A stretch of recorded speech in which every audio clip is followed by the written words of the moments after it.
स्वागत है आप सबका फिर से एक बार मेरे चैनल नई कहानी पर, जहां मैं आपके लिए अनोखी कहानियां लेकर आता रहता हूं। मेरा नाम है सुमित। तो चलिए फिर बढ़ते हैं पार्ट 2 की तरफ। श्राप की दरारें। महल के कोलाहल से दूर अदिति चोरी छुपे आर्यन को महल के सबसे पुराने और त्याज्य तहखाने में ले जाती है। एक ऐसी जगह जिसे वर्षों से बंद माना गया था। वहाँ धूल, जाले और इतिहास की सड़न में छिपी होती है आर्यन की सच्चाई। तहखाने की दीवारों के पीछे चुपचाप बैठा आर्यन पहली बार अदिति को अपना सच बताता है। वह कहता है, मैं कोई आम भेड़िया नहीं हूँ।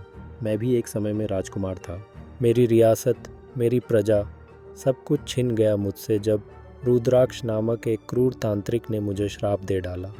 वह बताता है कि यह श्राप उसे इंसानों से दूर करने के लिए था, खासकर प्रेम से, क्योंकि प्रेम ही उस श्राप को तोड़ सकता है।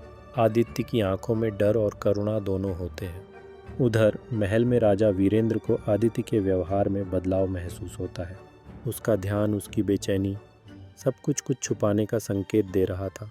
राजा तुरंत अपने भरोसेमंद जासूसों को आदेश देता है, हर कदम पर नज़र रखो, मुझे जानना है आदित्य क्या छुपा रही है। अगली रात चंद्र ग्रहण की छाया में सैनिक चुपचाप तहखाने की ओर बढ़ते हैं। उनके पास तलवारें हैं और उनके दिलों में डर। तहखाने में जैसे ही वे प्रवेश करते हैं, हवा बदल जाती है। एक गुर्राहट गूंजती है। आर्यन का शरीर कांपता है। उसकी आंखें लाल हो जाती हैं और वह पल भर में अपने भेड़िया रूप में बदल जाता है। तहखाने में शुरू होती है भयानक लड़ाई। सैनिक वार करते हैं, लेकिन आर्यन की फुर्ती और शक्ति उन्हें पीछे धकेल देती है। आदिति एक कोने में सहमी खड़ी होती है, लेकिन आश्चर्यजनक रूप से आर्यन उसकी ओर एक बार भी आक्रामक नहीं होता।